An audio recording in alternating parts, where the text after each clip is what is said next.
certain swordsman devoted 29 years of his life to practice, but only when everything felt right.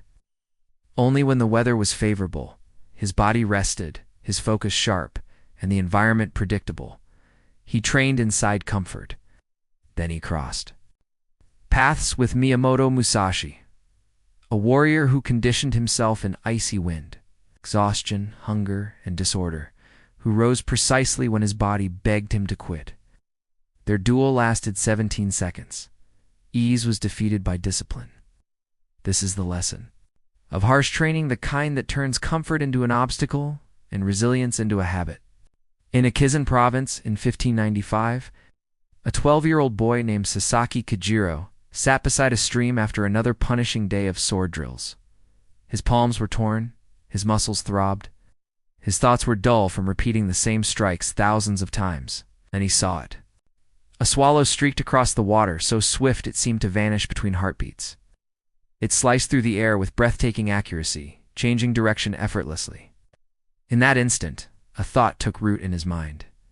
If I could strike the way that bird moves, no defense could stop me. From that day forward, he fixated on refinement. Not fame, not victory, not status. One single motion, polished beyond human expectation. He named it Tsubame Gachitha Swallow Reversal. For 17 years, he structured his life around that strike. He rose before sunrise, practiced for 8 hours without variation, the same swing, again and again. He limited himself to one modest meal each, day enough to function, never enough to dull his awareness. He observed birds in flight, studying how they pierced resistance and pivoted mid-air. Every observation became a slight adjustment in his blade work. By 20, his technique was feared. Witnesses claimed the strike seemed to arrive from multiple angles at once, so rapid that comprehension lagged behind impact. He began accepting challenges and he kept winning. But there was a condition. He selected level ground, adequate light, minimal distraction. He arrived early to evaluate surroundings. He rehearsed every variable mentally before engaging. God required alignment because he had trained in stability, and stability demands control. What he failed to see was this: by cultivating flawlessness only inside ideal settings, he was quietly constructing a vulnerability. While Kojiro was polishing precision, another boy was being hardened by turmoil. Musashi had no formal academy, no structured mentorship. He learned by surviving. At 13, he killed his first opponent, not with refined form, but with raw instinct and a wooden weapon. He fought on uneven soil, in harsh weather, against multiple enemies, through ambushes and intimidation. He experienced uncertainty as routine. He did not rehearse perfection. He rehearsed endurance. In a calm, structured match, Kojiro may have appeared superior, cleaner execution, sharper form, faster initiation. But a duel is not a demonstration. It is a collision under stress. And stress favors the adaptable. While Kojiro repeated one flawless maneuver thousands of times, Musashi deliberately trained in discomfort, what traditional warriors called Shugyō, severe self-discipline intended to expand mental and physical limits. Musashi retreated to the mountains for years. He deprived himself of sleep, practiced in freezing water, drilled movements while starving, forced concentration while depleted. He wasn't sharpening elegance. He was reinforcing durability. Understood a principle Kojiro overlooked: your training context sets your failure threshold. If you only operate when energized, calm, and comfortable, chaos will dismantle you. But if chaos becomes your classroom, disorder becomes your ally.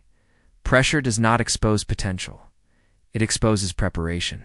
By 1610, Kojiro had accumulated 61 victories, undefeated, celebrated, sought after by domains across Japan. Outwardly, he embodied mastery. Inwardly, he felt tension tightening. Each duel carried heavier stakes, not because opponents improved, but because a single misstep would shatter the image he'd built.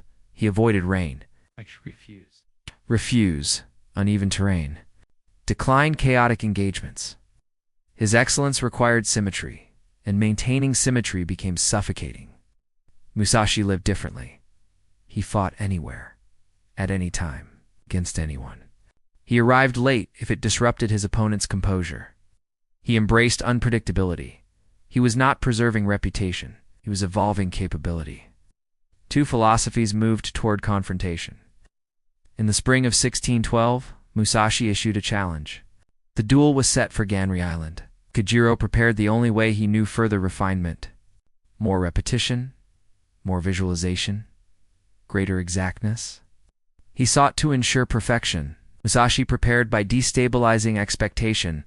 On the appointed morning, Kojiro arrived early, analyzed wind and tide, wore formal attire, and carried his long nodachi blade crafted for extended reach.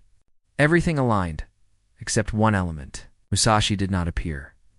1 hour passed, then 2, then 3.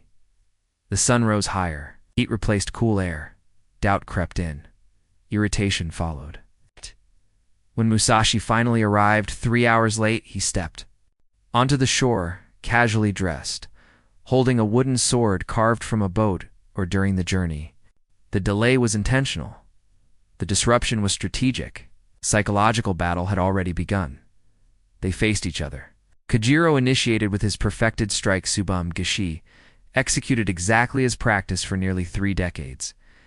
It was fast, clean, precise, but Musashi advanced instead of retreating. He stepped inside the optimal range of the long blade. Kojiro's sword sliced Musashi's headband, a flawless motion, yet not decisive. The very length that empowered. His technique now limited him at close quarters. Musashi responded with a single downward blow from the wooden sword. 17 seconds. The contest ended. Not because one man lacked skill, but because one man had rehearsed instability and the other had not. The lesson is not about swords. It is about preparation. If you condition yourself only in calm environments, adversity will fracture you.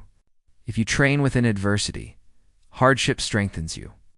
Perfection inside comfort breeds fragility under strain. Resilience cultivated in chaos produces steadiness when everything is at risk. You cannot dictate every circumstance, but you can dictate how you prepare. The question remains, will you wait for ideal moments to perform, or will you practice performing when nothing feels ideal? Because pressure does not announce itself. It arrives uninvited, and when it does, it reveals a single truth, whether you rehearsed for it or avoided it.